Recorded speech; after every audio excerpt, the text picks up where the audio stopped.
예, 취소에 대해서 하겠는데 뭐 여러분 점호화한 것만 해도 무효 취소 지금 한 뭐 수백 번 나왔죠. 예, 이거 중요합니다 아주. 예, 아주 중요한데 한번 예를 들어 볼게요. 이제 일반론을 잠깐 얘기한 다음에 예, 구체적으로 무효 취소를 들어가도록 하겠습니다. 예, 우리 이제 교재에 있는 것처럼 그 중증 치매 환자 예, 이거를 우리는 의사 무능력자라고 하는데요. 의사 무능력.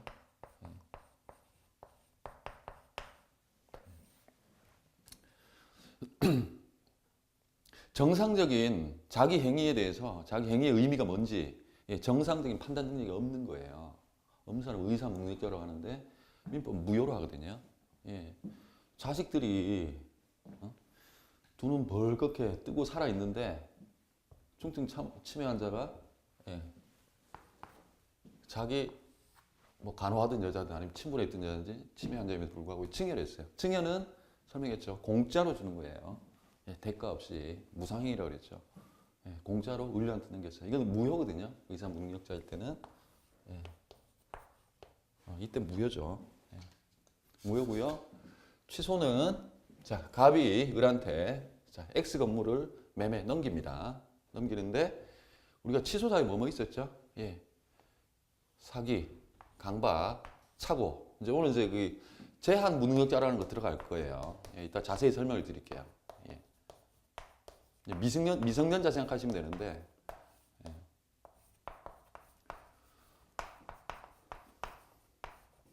예, 언제든 취소할 수 있어요. 제가 뭐 취소 사유입니다.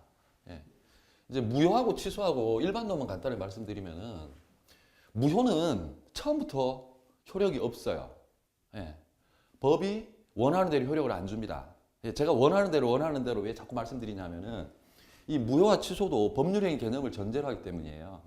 예, 자기 의도대로 효력이 없기 때문에 무효라고 그래요. 다른 효과는 얼마든지 있을 수 있어요. 예. 근데 결론은 그러니까 취소권을 행사를 하면 예, 효력이 없는 것 같아요. 근데 무효는 처음부터 무효고요. 아예 처음부터 무효인데 취소는 반드시 예, 취소권이라는 예, 취소권을 행사를 해야 됩니다. 예, 이 차이가 있어요. 취소권을 행사를 하면 그때부터 매매계약 체결 시로 취소권 행사 시점이 아닙니다. 소급해서 무효가 되거든요. 예. 그래서 취소권을 매개로 해서 무효화시키는 거예요. 이거는 취소는. 그러니까 그래 취소권은 또 할게요. 형성권이죠. 형성권. 예, 기존에 있던 법률 관계 엎어버리죠. 변동을 시켜버리죠. 그래서 이게 당연히 형성권인데 취소권을 매개로 해서 무효화시키느냐 아니면 처음부터 당연히 무효냐. 예. 이제 우리 민법 규정에 따르는데요. 규정에 따르는데 아까 제가 말씀드렸죠. 무효와 취소는 법제마다 다를 수 있고 예, 어떤 걸 무효 사유로 할지 어떤 걸 취소 사유로 할지 통상 굉장히 심각한 예, 법률이 효력을 주기에는 조금 심각한 사유가 있을 때는 무효라고 보시면 되는데 예, 우리 이제 사회강박 착오를 했었죠. 예, 무효도 이제 이따 살펴보겠지만은 우리가 다 했던 부분들이에요. 예, 취소에서는 제한무능자 이게 추가가 될 건데요. 예, 될 건데. 아 참, 제가 아까 그 무권 대리인의 책임할 때 이걸 잠깐 빼먹은 것 같아요. 예.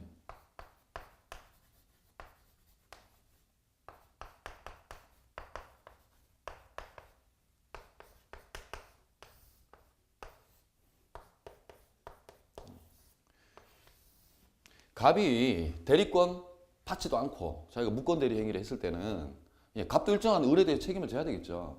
그때 자기가 대리권 있다는 거 증명도 못하고 본인한테 추인 오케이 예, 승인도 못 갖고 했을 때는 을한테 책임을 져야 된다 그랬죠. 자기가 계약 내용대로 이행을 하든지 그것도 안 되면 손해배상 책임을 져야 되거든요. 근데 얘가 대리권 없다는 걸 알았다든지 악이 또는 과실로 몰랐다든지 예, 과실이 있을 때는 보호받지 못한다고 그랬죠. 근데 이때 만약에 제한등자 미성년자면 정책적으로 예,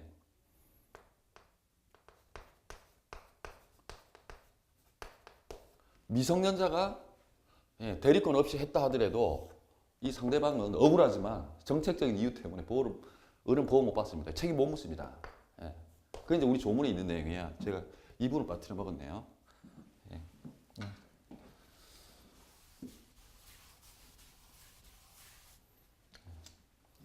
근본 구조가 무효는 처음부터 아예 법이 효력을 주지 않는 거, 의도되는 효력을 주지 않는 거고, 취소는 일정한 사유가 생겼을 때 취소권의 행사라는 걸 통해서 무효화시킵니다.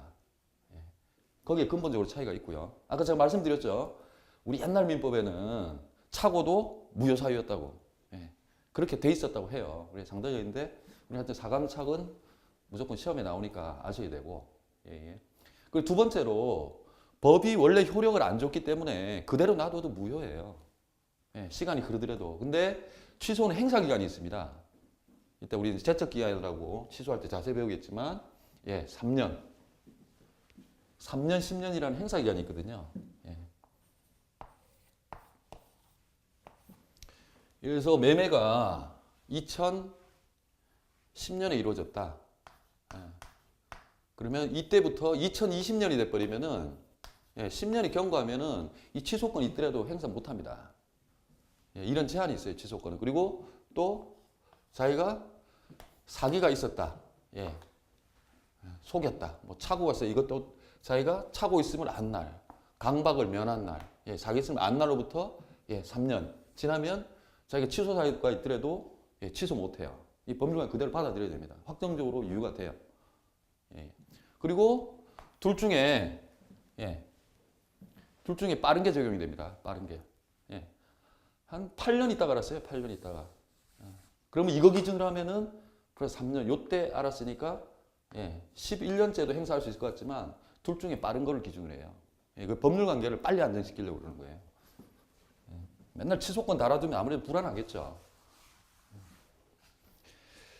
그리고 소급적으로 이거는 처음부터 무효, 이거는 취소권 행사를 통해 소급적으로 무효가 되는데 다 나중에 무효가 됐을 때는 서로 정산을 해야 돼요.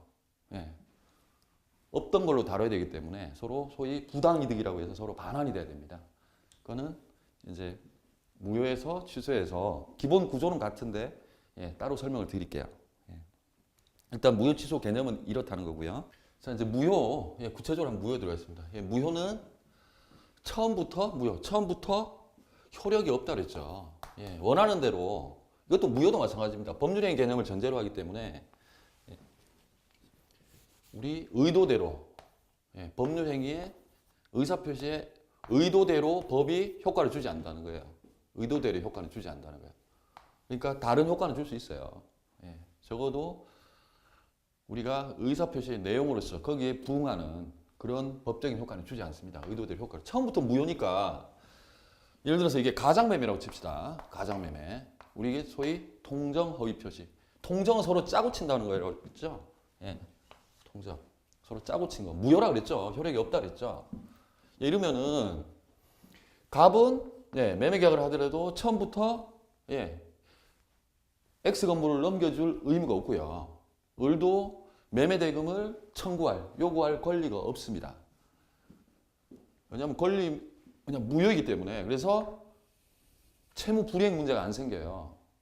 채무 불이행은 유효한 채무가 성립됨을 전제로 하잖아요. 그래서 처음부터 무효인데 법이 효력을 인정을 안 해주는데 결국은 이제 무효는 이제 그 효과 면에서 청구할 수 없다 이런 표현을 쓰겠죠. 효력이 없기 때문에 X 건물을 넘겨달라고 할 수 없고 여기는 매매대금을 달라고 할 수 없다. 그래서 불이행이 안 줘도 됩니다. 당연히 불이행에 문제가 생기지 않아요. 그래서 불이행에 따른 손해배상도 할 필요가 없습니다. 원칙적으로. 그런데 이제 이행 전의 문제인데 그건 나중에 이제 청산에 가서 그렇게 합니다. 처음부터 무효이기 때문에 이행할 필요가 없다는 의미로 말씀드린 거고 추후에 이게 이행된 경우도 있거든요. 그때는 어떻게 서로 이미 넘어간 것들, 돈, 건물 이걸 어떻게 정리하는지는 이제 말미해 보겠습니다. 그리고 이 무효 사유들은 우리가 이미 공부를 했어요. 이제 의사 무능력은 이제 지금 와서 등장하는 건데 자기 행위의 의미에 대해서 정상적인 판단 능력이 없어요. 이런 사람들은 법이 무효랍니다. 아까 우리 교과서에 잘 지적되어 있듯이 중증 치매 환자, 정신적인 능력이 결여된 사람이죠. 이건 무효로 합니다. 예. 무효로 하고 우리가 앞에 다 배웠던 거예요. 103조. 예. 외워질 거예요. 103조. 이거는 선풍기, 선량한 풍속, 기타, 사회질서. 예. 사회적 타당성이 없는 행위는 보호를 못 받아요. 그렇죠. 교과서적인 표현으로 노름빛으로 대물 변제. 내 부동산으로 대신 떼울게. 아니면 우리 토지 줄게. 아니 뭐 차를 줄게. 예. 요즘에 뭐 지난주인가요? 중앙일보 보니까 진짜 사회적으로 잘 나가던 사람들이 뭐 도박, 노름해가지고 폐가 망신한 경우도 굉장히 많은 모양이에요. 어쨌든 법은 조력을 안 합니다. 예. 그리고 103조의 한 예로 우리는 이제 다음 단계에서 공부하실 건데요. 예. 불공정한 법률 행위라는 게 있어요. 뭐냐면은 그 상대방이 궁박, 아주 안 좋은 상황에 몰려 있거나 경솔. 그러니까 충분히 뭐랄까 살 경험이 없는 거죠. 너무 그런. 그다음에 궁박, 경솔, 무경험, 사회적인 경험이 없는 거고 그런 걸 이용해서 뭐 예를 들어서 사람이 어떤 경제적으로 어떤 뭐 곤란한 처지에 있어가지고 예를 들어서 뭐 한 10억 하는 거를 몇 천만 원에 산다든지 헐값이 이거 다 무효로 하거든요. 이것도 선량한 풍속 기타 사실세에 포함되는 겁니다. 103조의 예시라고 보면 돼요. 그 다음에 우리가 이제 많이 했었죠. 강행규정 위반했을 때. 강행규정에서도 우리가 효력 규정을 위반해야 된다고 그랬죠. 법 위반했다고 그래서 우리 민법 강행규정을 위반했다고 해가지고 일률적으로 법이 그 효력을 부인하지는 않습니다. 그래서 결국 이제 대법원이 정하는 건데요. 효력 규정과 단속 규정 말씀드렸죠. 단속 규정은 우리가 그 법에 반하는 행위를 하더라도 효력은 줍니다. 사법적인 효력은 줘요. 주는데 대표적으로 강행 규정으로 보는 거 이거는 뭐 많이 나오니까 아셔야 돼요. 우리 그린벨트라고 있죠. 개발 제한 구역 같은 경우는 토지 거래 허가 구역이 있어요. 뭐냐면 토지를 거래할 때는 관할관청에 반드시 허가를 받아야 돼요. 이거 허가 안 받으면 무효입니다. 이따가 할 거예요. 이제 유동적 무효라고. 이거는 뭐 무조건 딸딸딸 암기하셔야 돼요. 다음에 이제 되실 건데. 그다음 명의신탁. 실제로 제 부동산이에요. 제 부동산인데 제가 수익 관리하고 있어요. 그런데 명의만, 소유 명의만, 이름만 친구라든지 다른 가족들 이런 데 넘기는 우리 원칙적으로 금지되어 있습니다. 금지되어 있어요. 무효입니다. 예외적으로 허용은 된다고 했죠. 우리가 다음에 부동산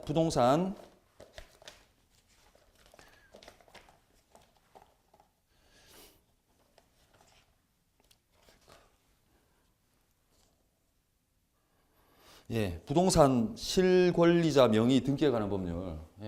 이것도 기억이 잘 안 나네. 거기에서 이제 공부를 하실 거예요. 명의신탁 금지되어 있습니다. 예외적으로 허용도 돼요. 뭐 부부간이라든지, 종중재산이라든지, 구분소유라든지 한 3가지 정도는 허용이 돼요. 자, 명의신탁 이게 다 효력 규정으로 봤죠. 그 다음에 이제 형사사건에서 우리 예를 들었는데 그 형사사건에서 성공보수 받는 것도 성공보수 약정도 안 됩니다. 예전에 허용됐다가 지금은 선량한 풍속 기타 사회질서 103조 위반이라고 봐서 지금 대법원이 인정을 하지 않습니다.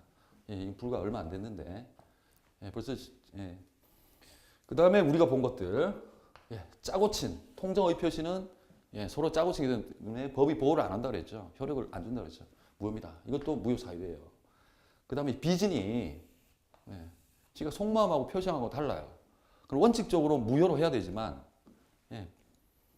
뭐 지가 속마음 겉마음 다른 걸 상대방한테 효력을 강제할 수는 없죠. 일단은 바깥에 표시된 대로 해야 됩니다. 상대방 보호 때문에. 근데 상대방이 비진이라는 거 알았거나 악이나 알 수 있었을 때는 그럴 때는 굳이 그걸 유효로 할 필요는 없죠. 이때도 무효가 되고요.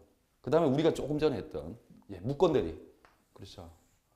수권행위 없이 대리권 주지도 않았는데 지가 마음대로 갑이 병의 대리 이런 식으로 해서 무권-대리. 원칙적으로 무효라고 했죠. 무효라고 했을 때 이것도 무효사입니다. 다 무효사인데 한 번 더 반복하자면 본인한테는 그래도 그냥 무효화시키는 게 아니라 본인 추인권을 준다고 그랬죠. 추후에 오케이 해서 유효화시킬 수도 있습니다. 상대방한테는 너 할래 말래 최고권도 있고요. 추인할래 말래. 그 다음에 공격적으로 자기가 먼저 철회할 수도 있습니다. 근데 철회와 추인은 서로 시간 싸움이라고 그랬죠. 먼저 상대방이 해버리면 못합니다. 행사를 못합니다. 이게 무효 사유 이걸 놓고 진도를 나가도록 하죠.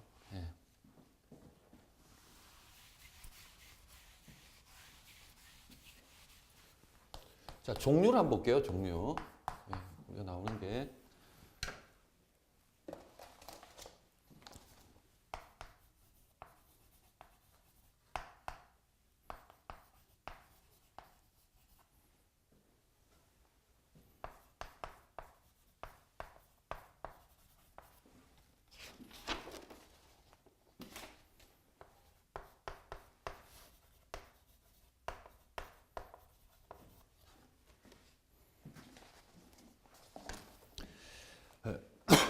무효도 몇 가지 종류로 나눠요. 예를 들어서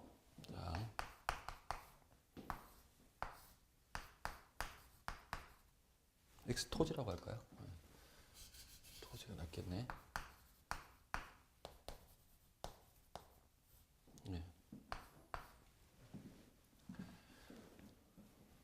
예를 들어서 의사 무능력자라든지 아니면 특히 103조 위반, 선량 풍수 기타 사실서 위반의 그 매매가 예를 들어서 노름빛으로 주기 위해서 매매 형식을 빌어서 이렇게 한다. 이런 경우는요. 이런 경우는 절대적 무효라고 하는데 왜 절대적이라는 말을 쓰냐면은 법률 관계를 항상 두 가지로 분리해서 생각하라고 그랬죠. 효력은 계약 당사자들끼리의 효력이 어떻고 그 다음에 제3자는 그 사람들 때문에 굳이 영향을 받지는 않아야 되는 사람들이잖아요. 근데 법은 일정한 요건, 선이라는 조건 안에서 보호를 해주잖아요. 이런 경우 우리 대표적으로 이런 경우는 보호할 필요가 없죠. 선량한 풍속 사회질서 위반하는데 예를 들어서 이걸 기초로 해서 병이 또 을한테 샀거든요. 병을 샀는데 이 절대적 무효인 경우에는 이 제3자한테도 무효예요. 제3자의 관계에서도. 나는 몰랐다. 보호 못 받습니다. 그래서 절대적이라는 표현을 써요. 근데 우리가 공부했던 것들 있죠. 통정 의의 표시. 그 다음에 비진이 때 예외적으로 유효로 다루어지는 경우. 무효로 다루어지는 경우. 이럴 때 항상 우리는 선의일 때는 보호를 받았죠. 그래서 상대적이라는 표현을 써요. 이 관계에서는 무효지만 이 관계에서는 유효. 그래서 상대적입니다. 상대적으로 무효입니다. 당사자 간에서는 무효지만 제3자 간에서는 선의일 때. 우리 저희 민법에서는 항상 보호할 때 이유가 있어요. 그래서 그 보호 요건들을 항상 정합니다. 우리 제일 많이 접하는 게 선의죠, 선의. 제대로 몰랐던 사람은 보호를 받아야 되죠. 그래서 상대적 무효라는 표현을 쓰고요. 자, 일부 무효. 우리 사례에 있는 걸 볼까요? 자, 이 토지하고 이제 우리 예에 있는 거 보면은 두 필지, 토지하고 건물을 여기서 이제 일괄 매매를 한 거예요. 한꺼번에 두 필지 토지하고 건물하고 한꺼번에 샀거든요. 매매 계약을 했거든요. 매매 계약을 했는데 그리고 이제 필은 뭐냐면 토지도 개수가 있습니다. 그래서 그 단위가 한 필, 두 필에서 필지별로 토지의 단위라고 생각하시면 돼요. 토지 개수 셀 때 두 필지 토지 샀어요. 자, 근데 봤더니만 자, A 필지, B 필지. 자, 건물이 있어요. 근데 아까 우리가 토지거래 허가 구역이라고 말씀드렸죠. 토지거래 허가 구역에서는 관할 관청에 허가가 없으면 무효입니다. 일단은 무효예요. 무효인데 A 부분이 이 토지거래 허가 구역인 거예요. 허가 구역. 이 무효죠. 이 부분은. 일부 무효일 때는 이걸 일부 무효라고 얘기하거든요. 일부 무효. 일부 무효일 때는 원칙적으로 법률행위 전체를 무효로 해요. 그건 입법 정책의 문제인데 우리 약관 많이 하시죠. 뭐 보험 약관이라든지 똑같은 계약서 가지고 뭐 수백 명, 수천 명, 수만 명 계약하는 거를 약관이라는데 그 약관법이 있어요. 그 약관 거래 규제 관한 법률이라고. 거기는 일부만 무효로 해요. 근데 우리 민법은 일단은 원칙적으로 전부를 무효로 해요. 근데 예, 그게 예외적으로 일부만 무효로 할 수도 있어요. 그게 어떤 거냐면 예,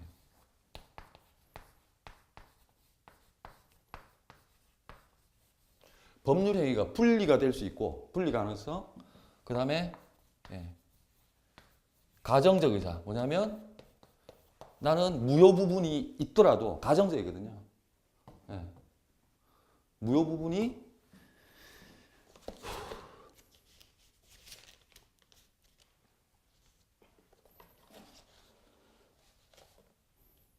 예, 무효 부분이 있다 하더라도 나는 거래할래.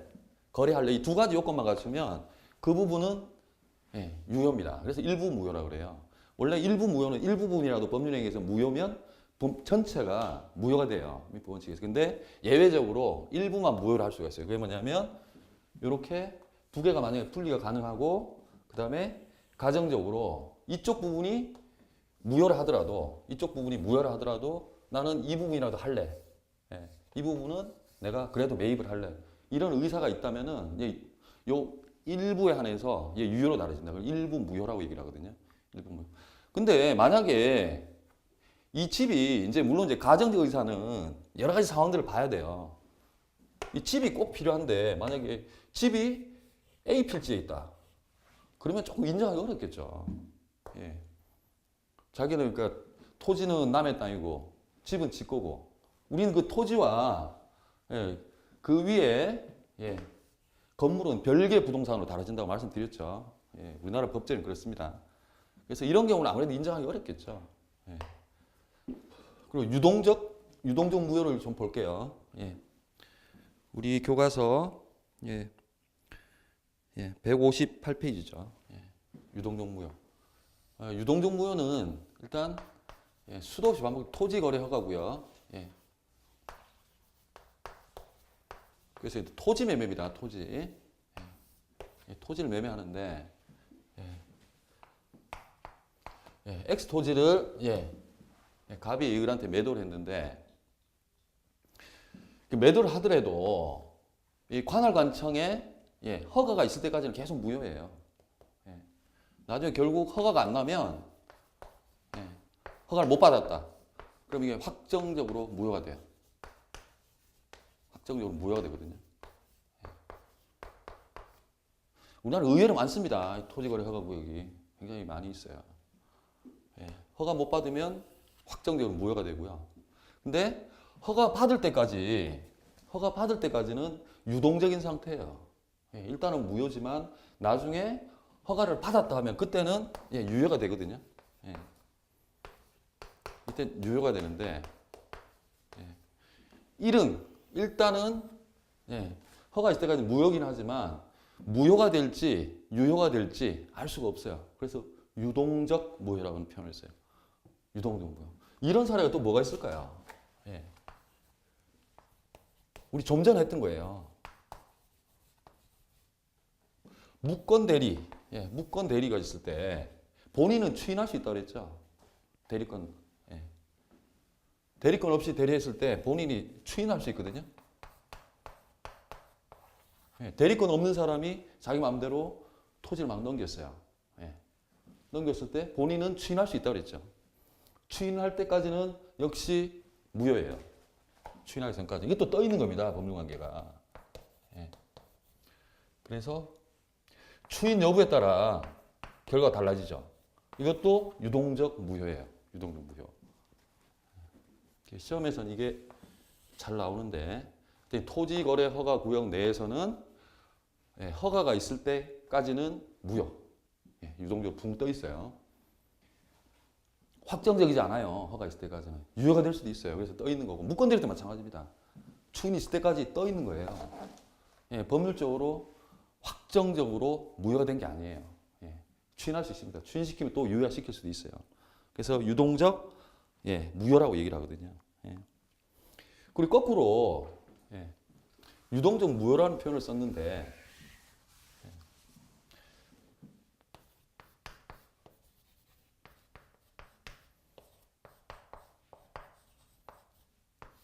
어떻게 보면 말장난으로 볼 수도 있는데요. 예. 유동적 유효 상태도 있어요. 뭐냐면 일단 유효한데 어떤 조건에 따라서 무효가 될 수도 있어요. 이게 무효가 될 수도 있어요. 지금은 유효지만 그게 뭘까요? 바로 취소입니다. 취소 사유에 있어도 얼마나 유효해요. 나중에 취소권 행사해야지 무효가 됩니다. 거꾸로 그래서 그런 경우를 유동적 유효라는 표현을 써요. 유동적 유효. 유효긴 한데 무효가 될 수 있다는 거고, 유동적 무효는 무효이긴 한데 유동적으로 유효의 가능성이 열려 있는 거예요. 이건 거꾸로 우리 취소 사유, 사이강박 차고 있으니 취소할 수 있다 그랬죠. 그때는 거꾸로 유효하지만 취소권 행사할 거면 도로 한번 타버리 되는 거죠. 처음부터 소급해서 무효로 돼버리는 거예요. 이래서 유동적 유효라는 표현도 있어요. 있고, 자 이제 무효의 효과를 한번 봅시다. 무효의 효과.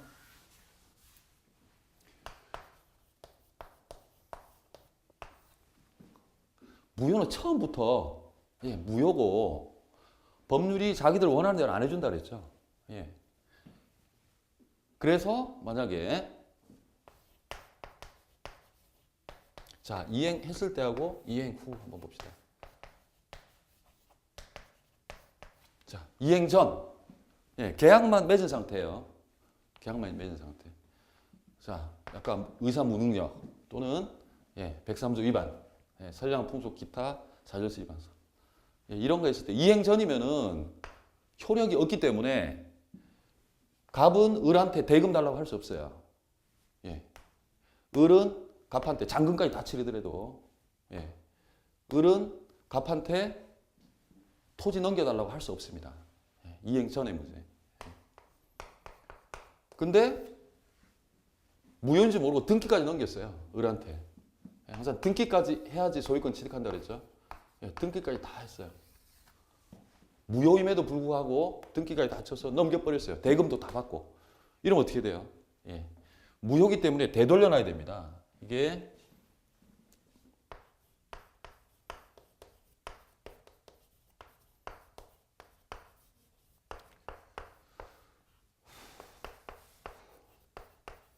우리가 부당이득이라는 표현을 쓰는데요. 민법 저 뒤쪽에 있습니다. 이 법률상 원인이 없이 이득을 얻었을 때는 이 부당이득이라고 얘기를 하거든요. 이 법률상 원인이 뭐냐면 결국은 법률행위예요. 법률행위. 여기서 우리가 얘기하는 거는 이 법률행위 뭡니까? 매매죠, 그죠? 청약과 승낙을 통해서 이게 효력이 없는 거예요. 그러면 법률상 원인이 없어지거든요. 그래서 부당한 이득이 되기 때문에 서로 반환을 해야 돼요. 등기까지 되어 있으면 어떻게 되냐면 그러면 을은 갑한테 토지를 소유권도 등기를 넘겨줘야 되고요. 그 다음에 토지 자기가 사용하던 거 다 명도라고 표현하는데 넘겨줘야 됩니다. 그리고 갑은 또 을한테 받았던 대금 넘겨줘야 돼요. 청산해줘야 돼요. 부당하니까 법률상 원인이 없으니까 없다는 의미가 바로 무효됐을 때는 그 법률적인 효력을 제대로 가지지 않기 때문에 원인이 없어지게 되는 거예요. 유효하다면 당연히 법률상 원인이 있는 것이죠. 그래서 서로 청산해줘야 돼요. 근데 저기서 좀 조심해야 될 게 있어요. 조심해야 될 게 뭐냐면은 우리 그 교재에 잠깐 140페이지에 나와 있는 건데요. 140페이지 잠깐 보시죠. 이건 좀 조심해야 돼요. 예를 들어서 뭐 첩관계 유지를 조건으로 해서 증여를 한다든지 여자한테 아니면 아까 노름빛에 대물 변제로 이 토지를 넘긴다든지 하면요 불법 원인 급여라는 게 있어요. 우리 그거 한번 잘 살펴보세요.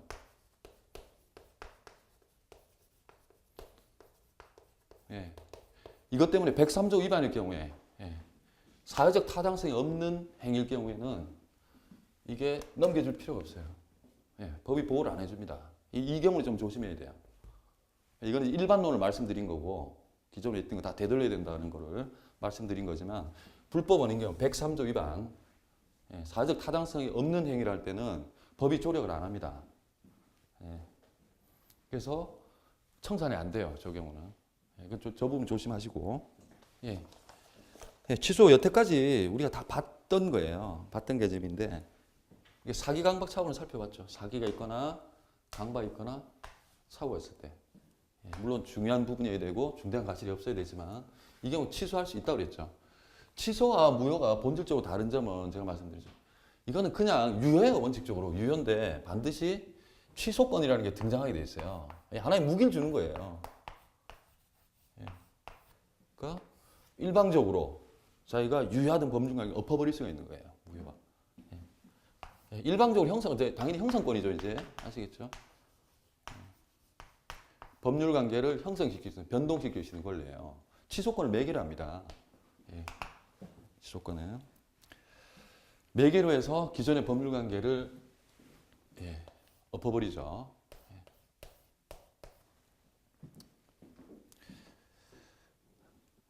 그리고 여기 이제 우리 하나 추가를 할게요. 이제 그 제한 무능력자라는 게 있어요. 뭐냐면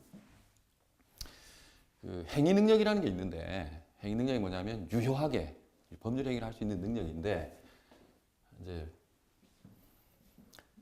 미성년자들 같은 경우 미성년자 미성자만 예문 아시면 될 것 같아요. 이제 그 성년 후견이라는 것도 있고요. 한정 후견이라는 것도 있는데 그렇게 좀 판단 능력이 미미한 사람이 법원이 심판을 해서 그 사람들도 행위 능력을 제한시키는 경우가 있어요. 있는데 일단 우리는 미성년자를 포인트로 두고 생각을 하시면 됩니다. 이거는 일괄적으로 미성년자가 법률 행위를 하면은 법은 이 보호하기 위해서 취소할 수 있게 만듭니다. 그 절대적 취소예요. 이 병은 보호를 못 받아요. 이 취소하면은 이게 갑이 미성년자일 때문에. 근데 우리가 봤던 사기 강박 차고 있을 때는 다 언제 보호받았죠? 병이 서로 사기가 있고 강박 있고 차고가 있더라도 선인 경우 그걸 몰랐을 때는 보호를 받았잖아요. 그래서 이 상대적 취소죠. 이쪽은 취소할 때는 이때 대항할 수 없거든요. 근데 미성년 경우에는 여기도 얼마나 대항할 수 있습니다. 이 사람한테. 왜냐하면 정책적인 거예요. 미성년자는 보호받습니다. 그리고 자, 구별 개념 아까 제가 말씀드렸는데 구별 개념. 자,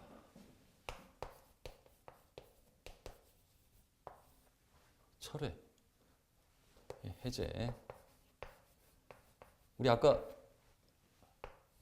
무권 대리인이 상대방한테 주는 권리라고 그랬죠. 철회권. 뭐냐면 법률 효과가 제대로 발생하기 전에 거두어 드리는 거예요. 철회해 버리는 거예요. 저지시키는 걸 철회라고 얘기하거든요. 이것도 당연히 법률행위고 해제는 그전에 말씀드렸지만 취소는 맨 처음에 법률행위를 할 때 법률행위를 할 때 문제가 있었던 거예요. 이미 자기가 의사 과정에서 사기를 당했다든지 강박을 당했든지 착오를 일으켜서 법률행위를 한 거거든요. 우리 처음이라도 원시적으로 문제가 있었던 거예요. 법률행위를 할 때. 근데 해제 같은 경우는 후발적인 거예요. 후발적인 거. 어떤 거냐면 예를 들어서 매매할 때 처음에 계약금 치르고 중도금 주고 뭐 잔금 치르고 해야 되는데 나중에 계약은 정상적으로 유효하게 체결이 됐는데 이걸 안 주는 거예요. 채무를 불이행하는 거예요. 그러면 이때 해제할 수 있거든요. 효과는 비슷해요. 취소랑. 취소도 계약 체결 시로 소급해서 무효화시키는데 해제도 마찬가지입니다. 근데 사유가 틀려요. 후발적인 사유에 나중에 발생한 사유. 이때 잘 주다가 계약금도 잘 주다가 중도금도 주다가 이때 뭐 줄지 안 줄지 어떻게 알았겠어요. 근데 하여튼 안 주니까 그때는 계약을 처음부터 무효화시킬 수 있어요. 해제시켜서. 이때도 당연히 청산해야 됩니다. 철회는 효력 발생 전입니다. 효력을 확정적으로 효력 발생하기 전에 자기가 거두어 드리는 거죠. 아, 나 이거 안 할래. 저지시키는 거예요. 철회. 그럼 구별하시고요. 그다음 취소권자. 취소권자. 당연히 이 당사자가 돼요. 당사자. 계약 당사자.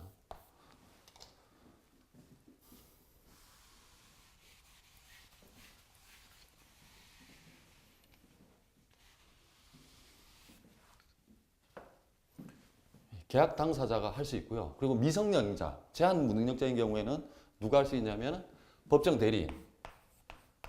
예, 법정 대리인 우리 친권자 생각하면 된다고 그랬죠. 예.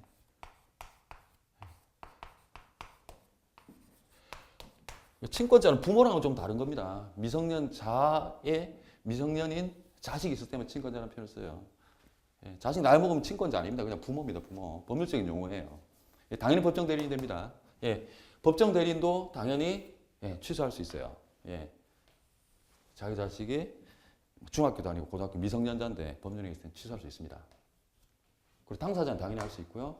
그 다음에 이제 그 상속인 있잖아요. 상속인. 예.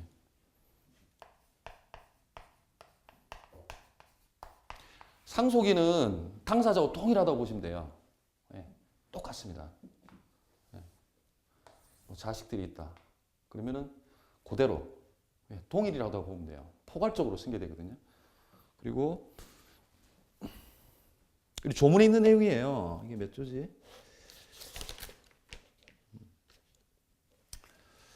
상속인. 그 다음에 미성년자 자신도 당연히 할 수 있고요. 그 다음에 여기 사기, 강박, 착오를 당한 사람. 예, 당한 사람이 당연히 취소하죠. 갑이 을한테. 근데 이게 한번 넘어갔다 봅시다. 예.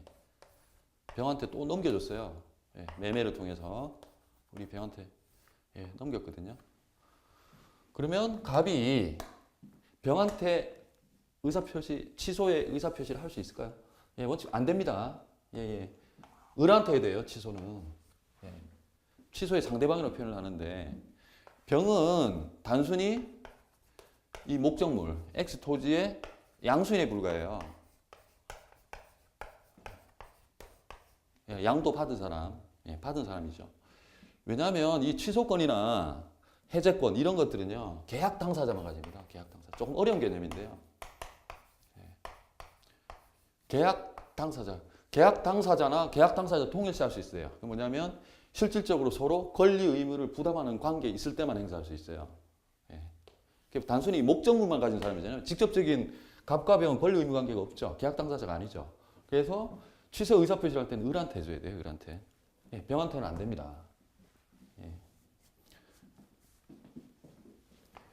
계약 당사자 지위를 가지고 있지 않기 때문에요. 우리가 뭐 잠깐 그 기억을 되돌리자면은 그 대리행위 하자가 있을 때 취소할 수 있거든요. 취소할 수 있는데 대리인이 바로 할 수 없다 그랬죠. 우리 150페이지 한번 다시 볼까요?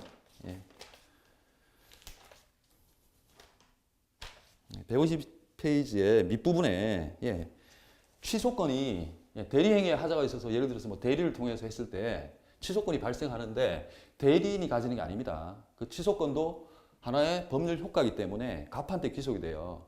원칙적으로 그 본인이 해야 됩니다. 취소권 행사는. 물론 대리인한테 다시 수권을 할 수 있어요. 그래 취소권 네가 행사해라.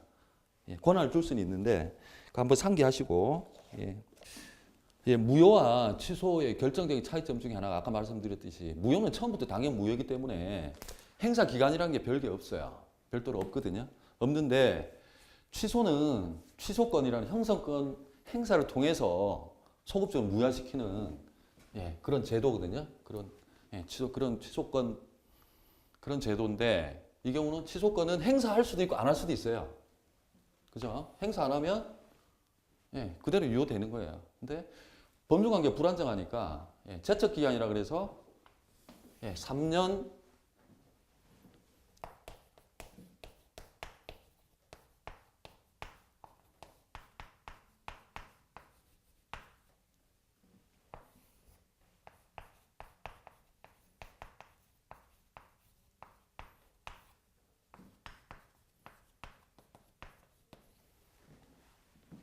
취소권, 형성권을 행사하는 기간을 둡니다, 법이.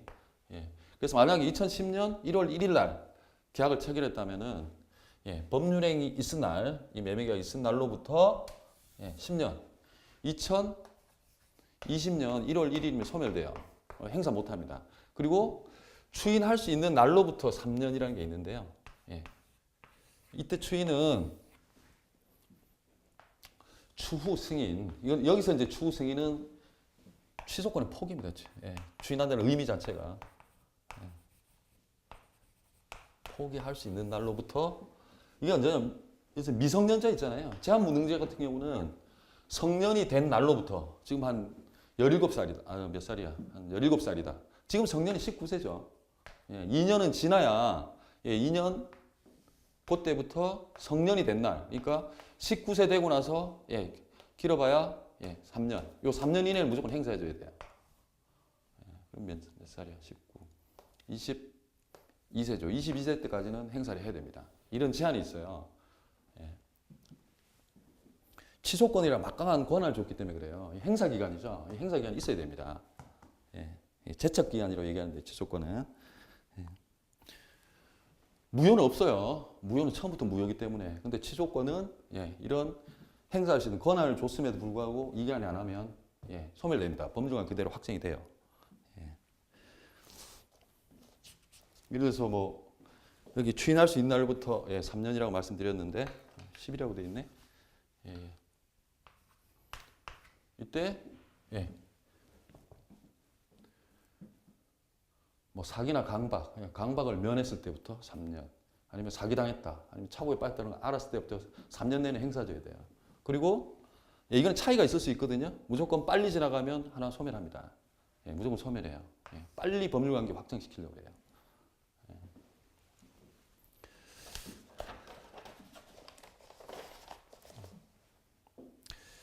그리고 이제 취소권도 아까 뭐 제가 계속 말씀드리지만 형성권이죠. 형성권은 일방적인 의사표시로 법률관계를 변동시킨 거죠. 유효했던 법률관계를 무효시켰잖아요. 무효시킨다고 얘기했잖아요. 형성권이고, 그리고 이거는 이제 우리 반드시 서면이나 이런 거 안 해도 돼요. 이거 취소합니다 이런 거 안 해도 되는데 통상 명확하기 위해서 분쟁 방지 위해서 서면으로 하는 경우가 많이 있겠죠. 그래서 묵시적으로 해도 돼요. 묵시적. 그러니까 그 말은 안 해도 취소했다고 볼 수 있는 사유가 그렇게 해석될 여지가 있다면 취소됐다고 보면 됩니다. 뭐 보통은 내용 증명 많이 보내죠. 나 이거 속아서 산 거니까 취소할래. 나 이거 착각해서 산 거다. 중요한 부분에 착각이 있었다 해가지고 내용 증명을 많이 보내겠죠. 실제로는. 자, 그리고 여기에 이제 효과와 관련해서요. 그 무효와 기본적으로 동일합니다. 그래서 처음부터 소급해서 무효인 걸로 되기 때문에 둘 간에 법률상 원인이 없어졌죠. 취소함으로써 무효되니까 똑같이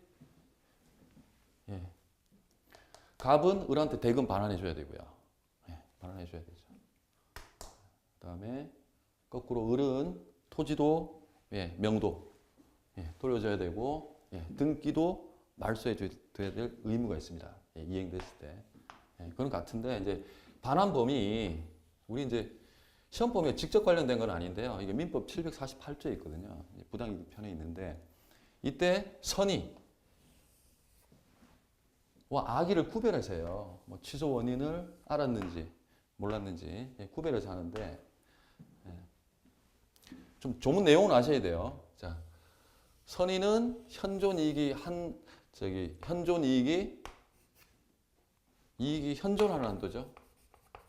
현존이익의 한도에서 그 다음에 악이 알았을 경우에는 받은 이익에다가 이자도 붙이고 거기다가 이자 외에 뭐 금지하는 경우 그렇겠죠. 또 별도의 손해가 있었다. 그럼 이게 다 갚아줘야 돼요. 다 갚아줘야 되는데 여기 현존이익이라는 게 이익이 현존한다. 이거 한번 우리 교재 이거는 교재가 잘 돼 있죠. 잘 돼 있는 것 같은데 자 이익이 현존하는 현존이익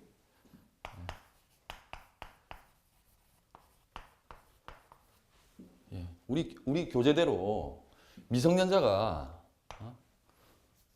중학생짜리가 아빠 골프채를 팔아버렸어요.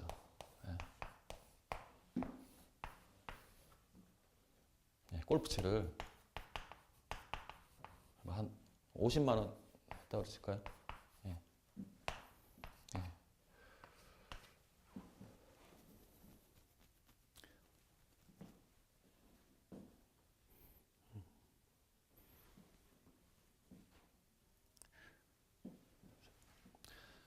그 미성년자는 취소되더라도 항상 그 현존이익만 그 제한 능력자죠. 현존이익만 반환하면 되거든요.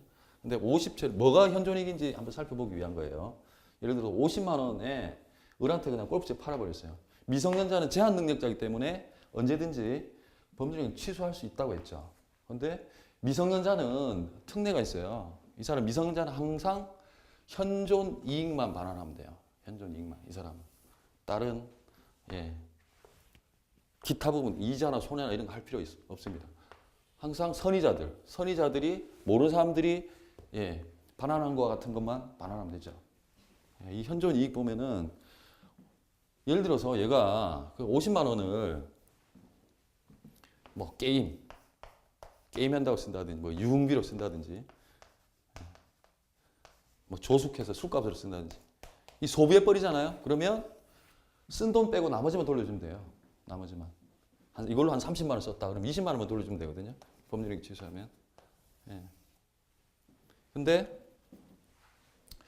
만약에 이게 뭐 학비라든지 얘가 생활비라든지 그 쓴 돈 30만 원 용도가 이러면 이익은 현존하는 거예요. 왜냐하면 다른 돈으로라도 분명히 이건 냈어야 되는 돈이거든요. 그만큼 지출을 면한 거죠.